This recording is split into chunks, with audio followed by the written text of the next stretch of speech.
Today we will be continuing on to page 22, I believe, the section titled The Devil of the Simon Necronomicon. So, as always, going to take a walk till we get to our little memorial bench, and we will begin the reading. So I'll let people start joining.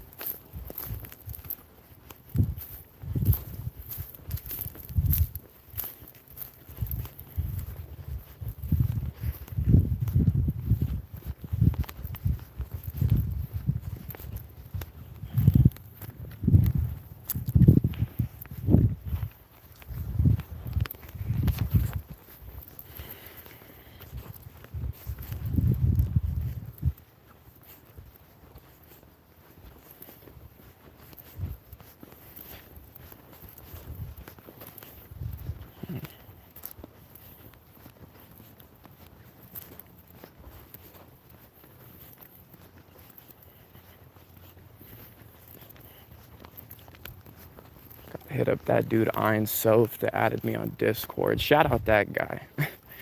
He was actually an interesting commenter for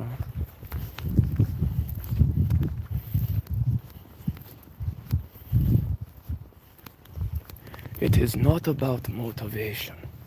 It is about discipline. Okay, for sure. You say so.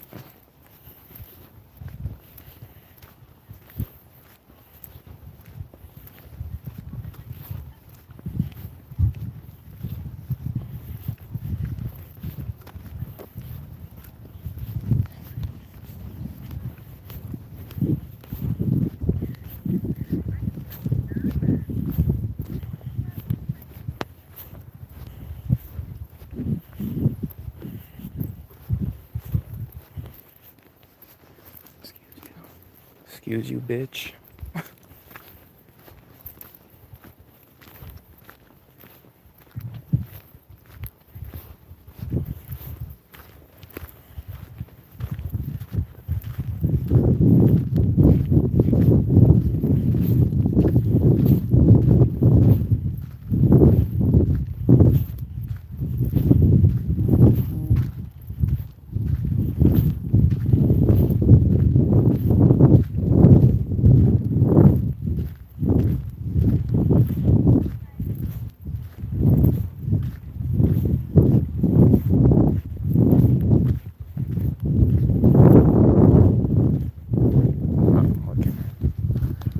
Just so you guys know, I started this live before this lady was here. Alright, I'm not a weird.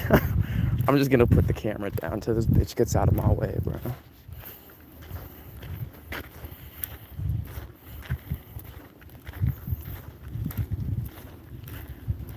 Feel bad for this little white dog. I'm sure it's a nice dog, but she keeps letting it off the leash. Coyote's gonna eat this motherfucker for sure.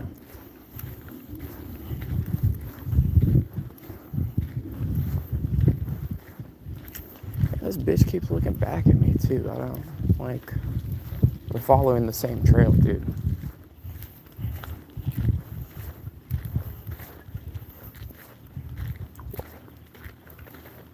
I'm gonna pretend like I'm on the phone with these people. Morning. Busy day. Busy fucking day.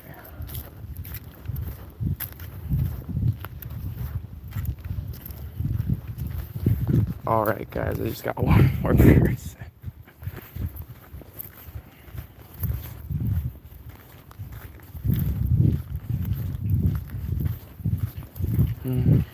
Morning. Alright, we're good, guys. We're good. We got the fucking views going on. What the hell is today? Why is this so fucking popular? It's a Friday. Oh. Okay, it's because it's Friday, dude. I'm like, there's never this many people out when I'm on my walk, bro.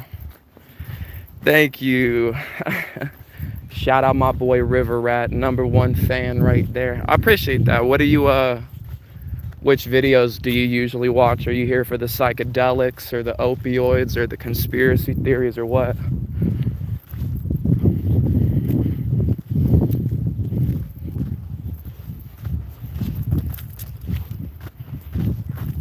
Yeah, I appreciate that though, man. Glad somebody does. I'm one of those people, I can't go back and watch my own videos. They'll make me hella cringe, like I'll just delete it, you know what I mean? But I'm getting better with that.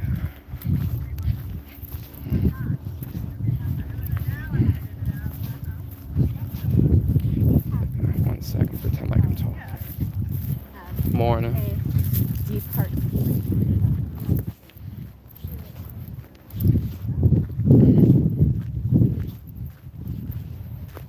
Oh, that's cute. It's that little dog missing a leg. I don't want to, I'm sure you guys can see it. I don't want to put the camera on it. XSE Terrace. What's up, dog? How you doing, man? How's your day?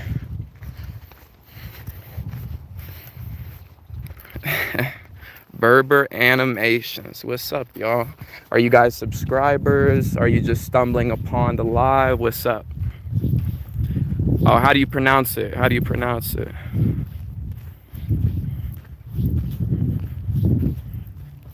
What would you prefer to be called? What's your preferred pronoun, dog? Just, I guess, like, I don't know. I would just say type it out however it's pronounced, I guess. I don't know. Thank you, Berber Animations. I appreciate that, bro. Eris. Okay, yeah. What's up, Eris? That's a very unique name. What is that? Aztec or something?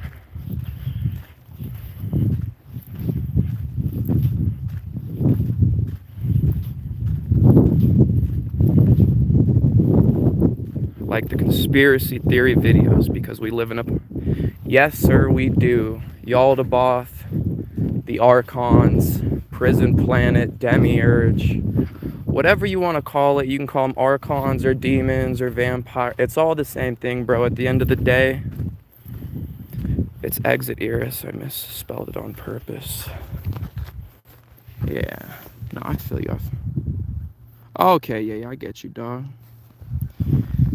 Well, welcome to the thing. 1 second, let me get set up.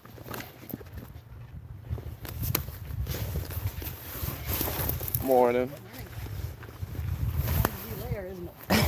Yeah, seriously, man. I'm already cooking just in these two right now. I started out this morning and it was chilly. Now it's just like...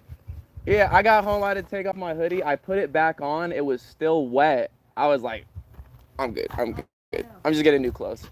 All right, have a good one. All right.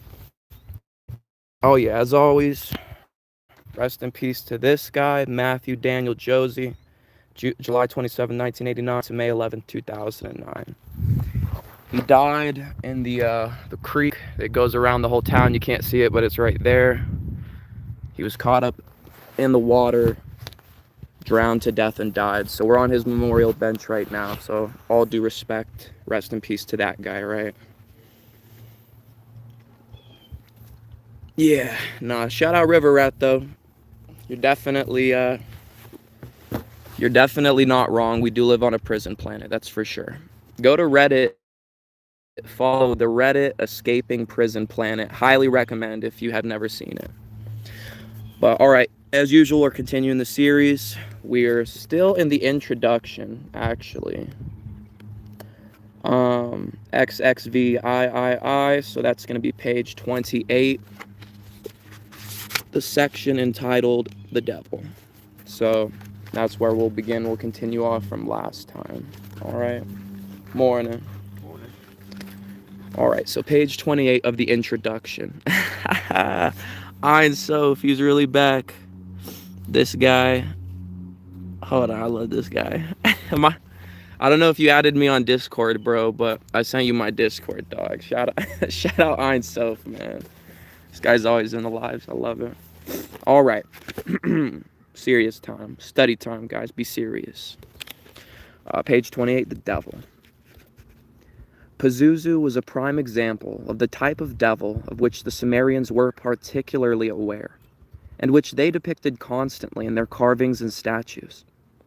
The purpose of this iconography was to ward off the spiritual and psychic circumstances which would precipitate a plague or other evil. Evil to destroy evil. Although the ancient peoples of the world were conscious of an entity we might call the author of all evil, the devil or Satan, as evident in the Sumerian creation epic and the rumored existence of the cult of Set of the Egyptians, the more pressing concern was usually the exorcism of the little devils that tormented society. There is no exorcism of Tiamat. She exists somehow, just as the abyss exists, and is perhaps indispensable to human life if we think of her as typifying the female quality of energy. Although Marduk was responsible for having the monster from the sea, the Sumerian tradition has it that the monster is not dead, but dreaming, asleep below the surface of the earth. Strong, potent, dangerous, and very real, her powers can be tapped by the knowledgeable, who are skillful to rouse Leviathan. Although the Christian religion has gone to great lengths to prove that the devil is inferior to God and exists solely for his purpose as the tempter of man, surely a dubious raison d'etre. The Sumerian tradition acknowledges that the person of evil is actually the oldest, most ancient of the gods, whereas Christianity states that Lucifer was a rebel in heaven and fell from God's grace to ignominy below. The original story was that Marduk was the rebel and severed the body of the ancient of ancient ones to create the cosmos. In other words, the precise reverse of the Judeo-Christian dogma. The elder gods evidently possessed a certain wisdom that was not held by their parents, yet their parents held the power, the primal strength, the first magic that the elder ones tapped to their own advantage, for they were begotten of her. Yeah, I did send. I bet. I'll add you back, Einsof. I appreciate that, big dog. Always good to see you, bro. Lowry Jimmy Hippie. Of course, buddy. Of course I'm a hippie, bro. You see the bandana, you see the hair? It is generally accepted in the halls of magic that all of the wisdom in the world is useless without the necessary adjunct of power. This power has gone by many names, as the goddess and the devil have, but the Chinese symbolize it by the dragon. It is the force of will, and relies heavily upon the biochemical matter that makes up the human body and hence the human consciousness to give it existence. Science is coming around to accept the fact that the will does exist, just at the point where psychology has determined it does not. In the behaviorist, vain attempt to eradicate what has always been known to constitute vital parts of the psyche from their consideration in pseudoscientific experimentation, leaving us with the white mice and pigeons of Kostler's The Ghost in the Machine. Science, ancient sister of magic, has begun to realize the human potential that resides inconspicuously in the spiral-mapped matter of the brain, just as the magicians, accused of trafficking with the devil, were said to have developed tremendous power over natural phenomena. Science has ascended to that realm unblamed and guiltless. The Pope has ridden in aircraft. Cardinals have flown in choppers over battlefields in Southeast Asia, urging technological ecocide, invoking Christ, pronouncing damnation and the devil on the industrially inferior man. Esse qui tolit peccata mundi. As a rock group from England, home of the Anglican heresy, signs of sympathy for the devil. Pazuzu, Tiamat, the 7 deadly sins, the fear of Lovecraft and the pride of Crowley. The lunar landing was the symbolic manifestation of man's newly acquired potential power to alter the nature, and perhaps, via nuclear weapons, the course of the heavenly bodies, the Zonai, the elder gods. It is a power the ancient ones have been waiting for millennia, and it is now within their grasp. The next century may deliver unto mankind this awesome power and responsibility, and will leave him knocking on the dread doors of the Azanai, the Igigi, approaching the barrier that keeps out the Absu. And one day, without benefit of Necronomicon, the race of man will smash the barrier, and the Ancient Ones will rule once more. An alternative possibility exists, that, by landing on the moon, we have come to reinstate the ancient covenant, and thereby assure our protection from the outside. Since the gods are forgetful, by treading on their celestial spheres, we are reminding them of their ancient obligations to us, their created ones. For, as it is said in one of man's most ancient of covenants, the Emerald Tablet, as above, so below. Man's power to alter the nature of his environment must develop simultaneously with his ability to master his inner environment, his own mind, his psyche, soul, spirit. Perhaps then, the lunar landing was the first collective initiation for humanity, which will bring it one step closer to a beneficent force that resides beyond the race of the cruel celestial spirits, past the abyss of knowledge. Yet, he must remember that the occult powers that accompany magical attainment are ornamental only, indications of obstacles overcome on the path to perfection, and are not to be sought after in themselves, for therein lies the truth death. Oh, hold on, y'all gotta see this, bro. Fucking horses. Fire.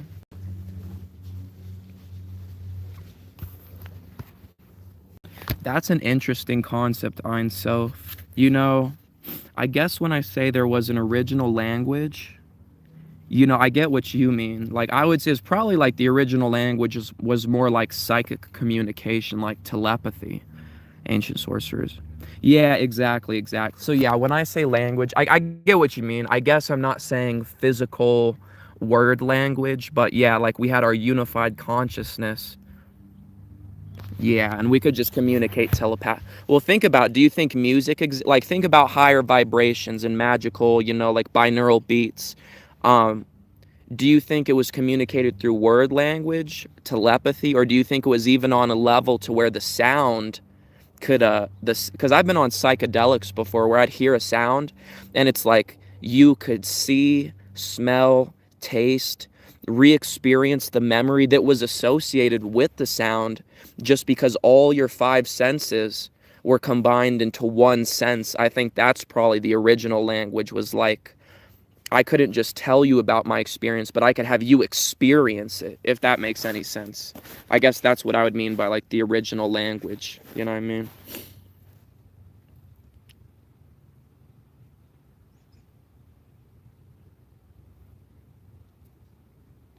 Yet, he must remember that the occult powers that accompany magical attainment are ornamental only, indications of obstacles overcome on the path to perfection, and are not to be sought after in themselves, for therein lies the truth, death. Lovecraft saw this as the world passed from one war and moved menacingly toward another. Crowley prepared for it, and provided us with the formula. The mad Arab saw it all in a vision and wrote it down. He was, perhaps, one of the most advanced adepts of his time, and he certainly has something to say to us today, in a language the intuition understands.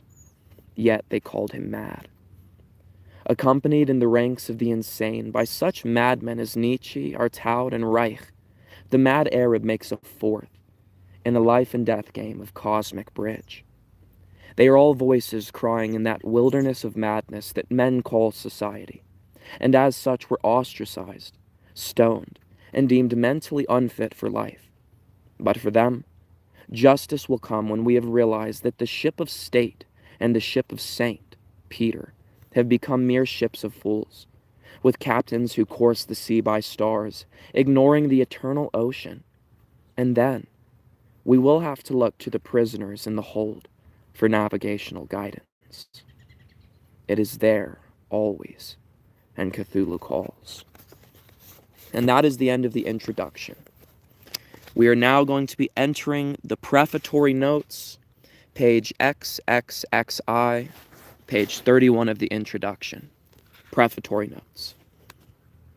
The present manuscript was delivered into the hands of the editor by a priest who had managed to get ordained through uncanonical methods, which have been entertainingly described in the several books and articles on the ecclesiastic phenomenon, the wandering bishops.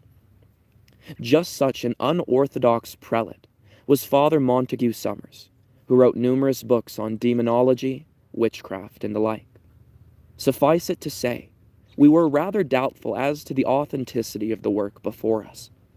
In the first place, it was in Greek, and for quite a while it was difficult to ascertain what it might actually be, save for the title Necronomicon and the many weird drawings. In the second place, after translation, we found several internal inconsistencies and some evidence that would suggest we did not possess the entire work. There may still be some missing, or the irregular monastic might have withheld certain of the chapters. As the chapters are not numbered, it is difficult to say. A great deal of misfortune accompanied the publication of this book. First, we went through more than one translator. The last finally absconded with his preface, describing his work in some detail. This we will have to do from memory in the following pages. At one point, an unscrupulous publisher from the West Coast took a copy of the translation, including some dummies which we were in the habit of giving potential publishers for our protection, and went off, and has not been heard from again. At a crucial stage in the preparation of the manuscript, the editor was stricken with a collapsed lung and had to undergo emergency surgery to save his life.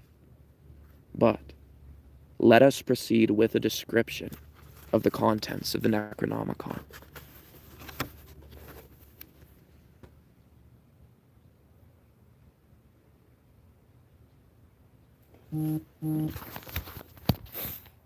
Sorcerers saw that humans are cattle to this inorganic predator from the cosmos called the Flyer or Archon. They've given us our mind, so our belief system came from them. Okay, so who is it you're saying gave us our mind? You're saying the Archons gave us our mind, and that our belief system comes from the Archons? What exactly do you mean by that? They always killed me because... Within these pages, a series of myths and rituals are presented that have survived the darkest days of magic and occultism. You think we got our minds from the Ark? So, do you believe in, like, Gnostic religion, or where exactly are you getting this from? Is this like Ralph Smart Infinite Waters? Like, when you say we were given our minds from the Archons, are you saying, like, our soul is from God, from the Pleroma, and then our mind was given to us by the Archons?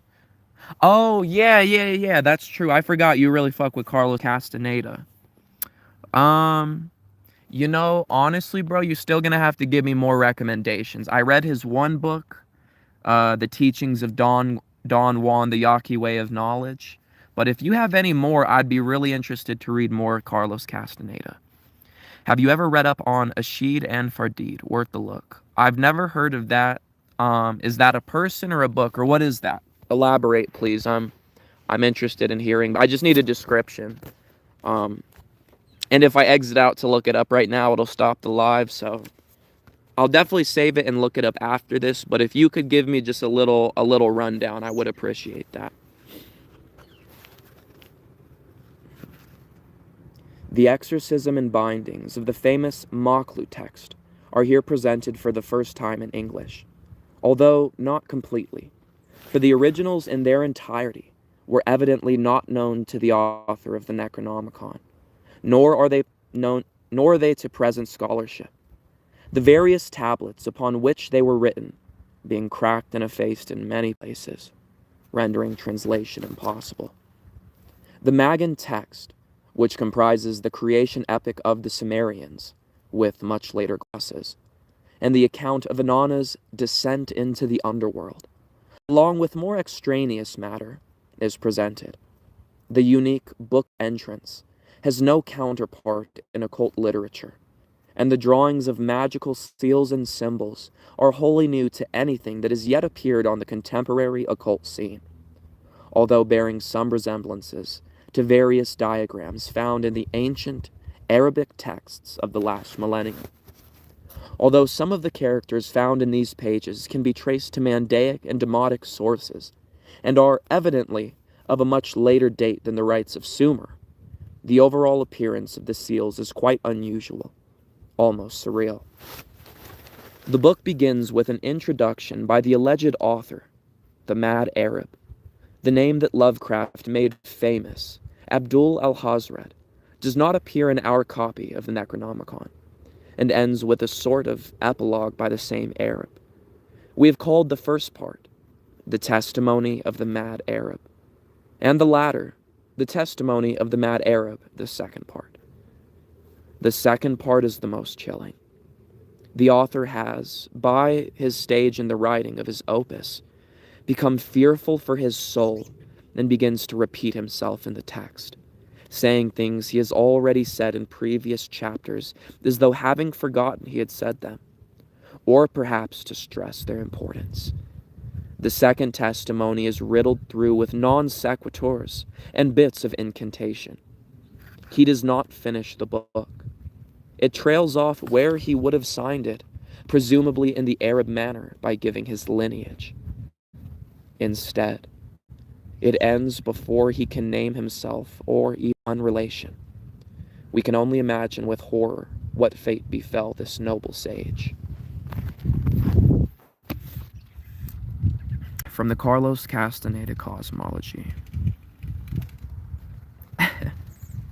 Bounce that ass for the black man. Who the fuck is this guy? I'm assuming you're black, right? You're definitely a dark magician, that's for sure. I can't read. Who the fuck are you, bro? My whole channel's reading. Give me some pointers then, dark magician. Let's hear it. Yeah, let's hear it from the dark magician. You know what I mean? You can't even spell ass. You spelled ah. This nigga can't spell. He trying to get on me for reading. This boy can't even spell, dog. Oh my lord. Thank you, I appreciate that. I'll take Johnny Depp. I usually get Jim Morrison, but I'm not gross, you are, man. What the fuck do you know? I'll take that, though. So glad you got away from Amber. Oh, that bitch took a shit on my bed, dog. You know what I mean? Like, she was crazy before that. You know, it was like, the pussy was fire. She had a lot of money for drugs. But when she took that shit on my bed, I don't deal with that. I'm German, but I don't deal with that scheisse, you know what I mean? Anyways. Another problem that confronts the editor is the suspected frequency of copyist glosses. That is, there do seem to be occasionally bits of sentence or fragments of literature that would seem to be inconsistent with the period in which the text was written. However, no final word can be said on this matter. The difficulty arises in the age-old question of which came first, the chicken or the egg. For instance,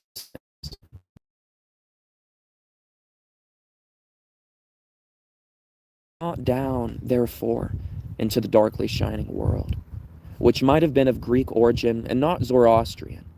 It is a question for scholars. The etymology of certain words is a game that has fascinated both the editor and perhaps a score or more of Sumerian researchers of the past. The Sumerian origins of many of the words and place names we use today provide us with an insight into our own origins. For instance, the Sumerian word for the temple is bar, from which we get our word barrier, or so it is said by Waddle. This makes sense in the context of the Necronomicon, which is very much concerned with the erecting and maintaining of barriers against the hostile forces outside. The etymology is even dramatic where magic is concerned, and aids us in understanding even Crowley's system better than we do. As an example, Crowley, or Awas, ends the Book of Law with the words Aum Ha. In the Sumero-Aryan dictionary by Waddle, we read that the word Aum was known to the Sumerians, in almost the same sense that it was and is known to the Hindus as the word Om. It is a sacred word and pertains to the Lord of Magicians, Enki. Further, the Greek spelling of Enki was Ea, by which he is most commonly known in the European texts which treat of Sumeriology. In the Greek alphabet, Ea would appear as Ha, H-A. Qed, Ha, betrays the essential Sumerian character of that book.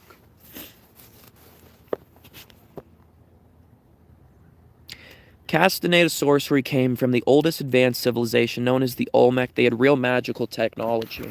You're going to have to elaborate on the Olmecs. So the Olmecs translates to the rubber people.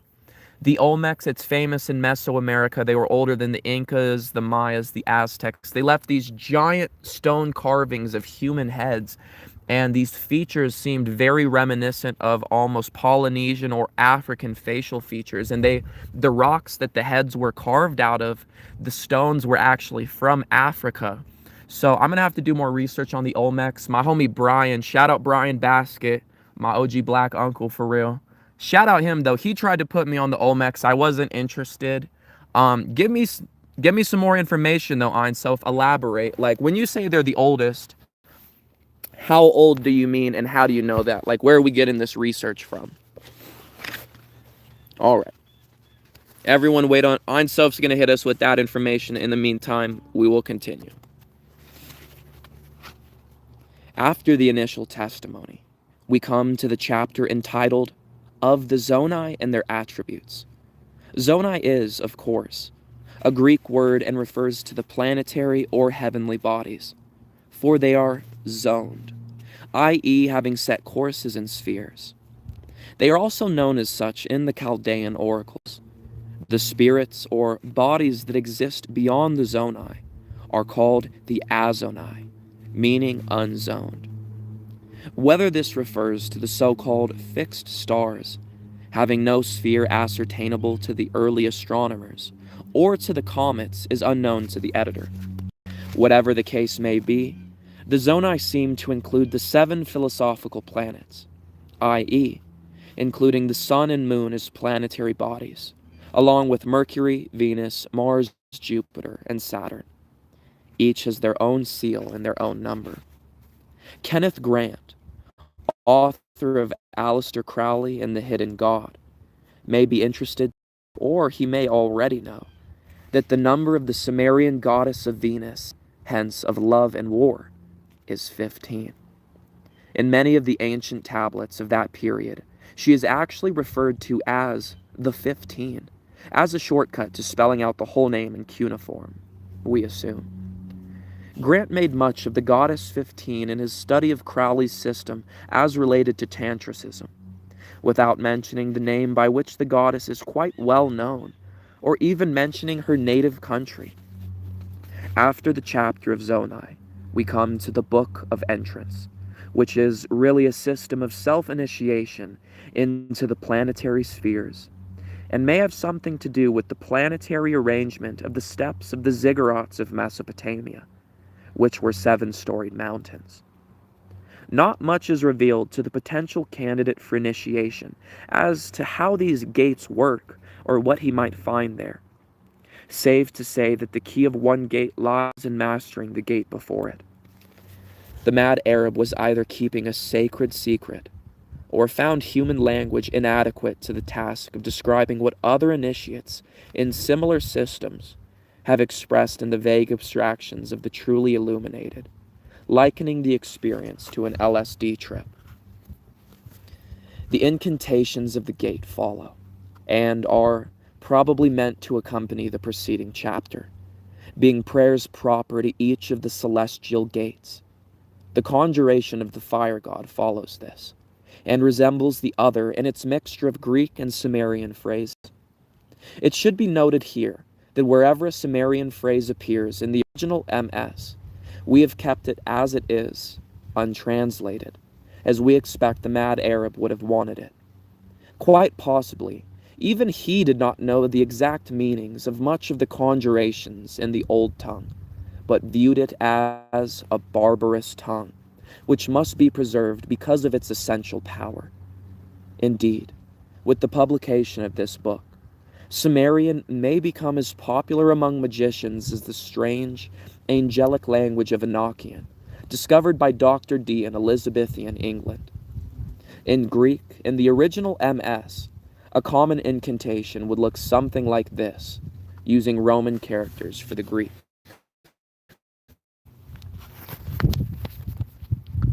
O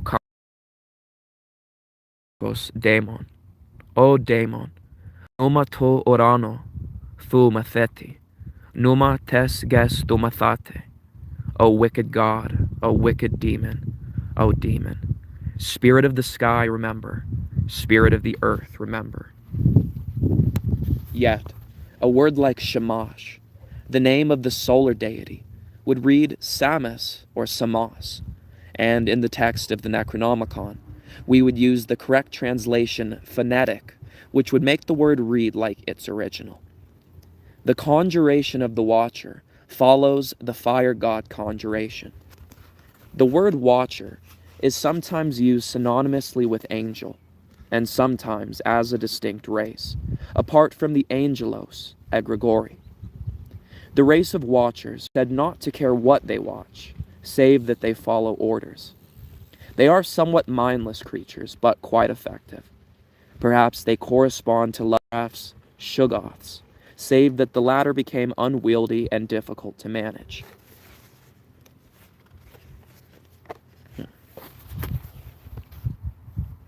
I got it online from the supposed sorcerer who is a student of Carlos. He say we can learn to see into the future and past with this technology.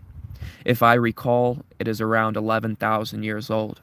Well, give me more information on who this person you're referencing is. But just based on what you're saying, that could be very accurate, because we know that the flood was 12,000 years ago. They call it the Younger Dry. Before that was like the Younger Dryas period. And nah, I might be getting this wrong, but if you know Randall Carlson and all them, we know for a fact 12,000 years ago that there was a giant flood. So if we're going with the biblical Noah flood, or like from the Atrahasis, the Enuma Elish of Sumerian mythology, they also have the story of Noah. That would line up pretty well. I guess you're just gonna have to give me more information, bro. I'm gonna need you to cite your evidence, because it's not that I fuck with you, Einstove. Everything we've talked about so far, I really fuck with you. But when it comes to when it comes to this game, bro, when it comes to the occult, when it comes to the spiritual, when it comes to religion, you need to be very factual with your evidence, because the reason people think we're so stupid and all this shit talk about, they're like, oh, they're just kooks, that occult magic hippie bullshit. It's because there is a lot of kooks out there. 99% of these retards just go around spreading stuff with no evidence, you know what I mean? And so that's why if we go around saying things, we need to back them up with at least evidence, or, citing or quoting or something, you know what I mean? So cite me who it is you're referring to. But I am very interested. I mean, so far everything the guy said lines up. And that's actually good timing too, because we're going to finish these last 2 pages right here, and that'll be officially pretty much the ending of the introduction. After that, we just have comparisons of the Sumerian language.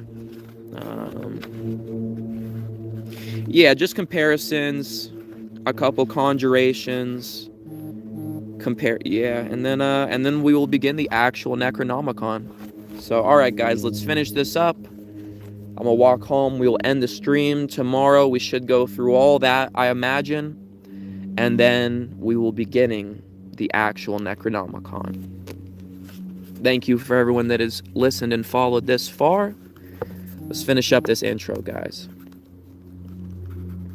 After the Watcher comes the Maklu text, which appears to be a collection of exorcisms, which includes the famous Zilka Silka Besa Besa incantation in the original, to which a translation has been appended in this work. a translation evidently not at hand when the author compiled the MS. Thus, for the first time, this much-rumored exorcism is available in full and in English. After this, the Book of Calling needs little explanation. It is the grimoire of the Necronomicon, containing the formula of ritual conjuration, as well as the seals and diagrams to accompany the rites. It is followed by the Book of 50 Names, being 50 separate powers of the god Marduk, defeater of chaos. This is interesting, in that the name seems to come from the Enuma Elish, in which the elder gods confer the 50 names upon Marduk as titles, in their appreciation of his routing of evil. A sigil is given for each of the names, and a word of power for most of them. Then appears the centerpiece of the book, the Magan text. The word Magan may mean the land of Magan, which was said to lie in the west of Sumer. For a time, it seems that the name Magan was synonymous with the place of death, as the sun died in the west. Hence, it is a bit confusing as to what Magan is really supposed to mean in this text. But in the context of the place of death, explanation seems quite valid. The Magan text is nothing more than an incomplete and free-form version of the creation epic of Sumer, along with Inanna's descent into the underworld and many glosses. We are told how Marduk slays Tiamat, after much the same fashion that the chief of police of Amity slays the great white shark in Benchley's novel Jaws, blowing an evil wind, the oxygen tank, into her mouth and sending an arrow or a bullet in after it to explode her. Surely, the 2 or 3 most box office successful films of the past few years, Jaws, The Exorcist, and perhaps The Godfather, are an indication that the essence of Sumerian mythology is making itself felt in a very real way in this, the latter half of the 20th century. After the long and poetic Magan text comes the Aurelia text, which might be Lovecraft's Rilye text, and is subtitled Abominations. It is more specifically to do with the worship of the serpent, and the nature of the cults that participate in the concelebration of sin. Again, more conjurations and seals are given, even though the reader is charged not to use them, an inconsistency that is to be found in many grimoires of any period, and perhaps reveals a little of the magician's mentality. For there is very little that is evil to the advanced Magus, who cares not if he deals with angelic or demonic forces, save that he gets the job done. Then, following the text, and forming the very end of the received MS, is the second part of the testimony of the mad Arab. It is a haunting and sorrowful melody of the mind, of this much talked about but little known occult personality. Was he really mad? This is perhaps a question that will go on for as long as man tries to understand himself.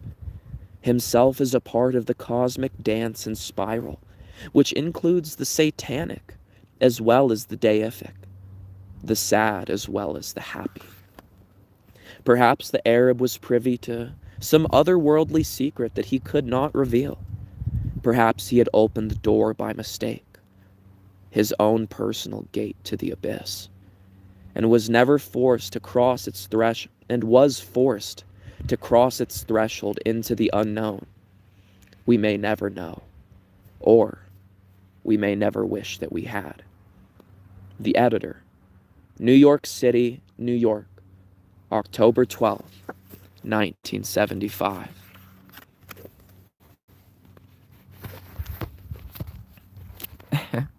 Yeah, brother, I'll make you a mod right now.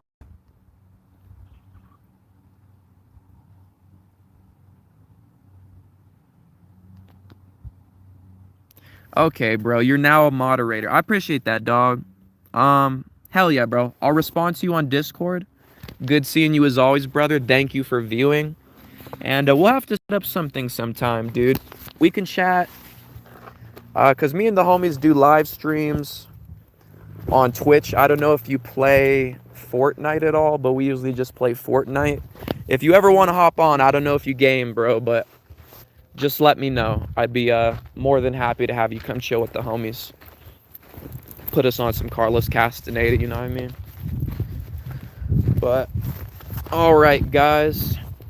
That is going to be the end of the reading for today.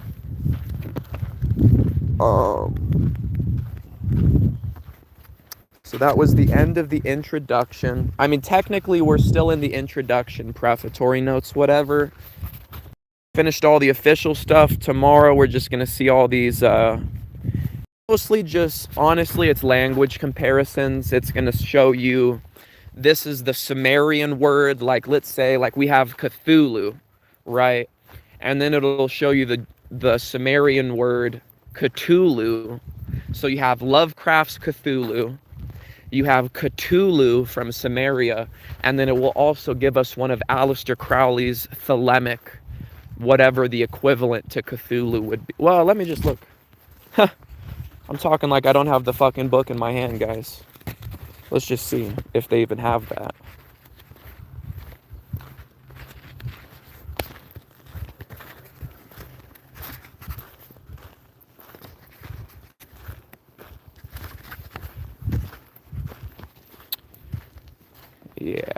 Yeah, see? Look at this.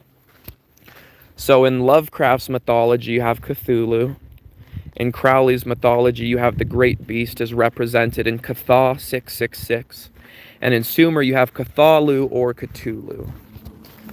So it's going to be going through the actual, like, we're going to get very specific with what these comparisons are.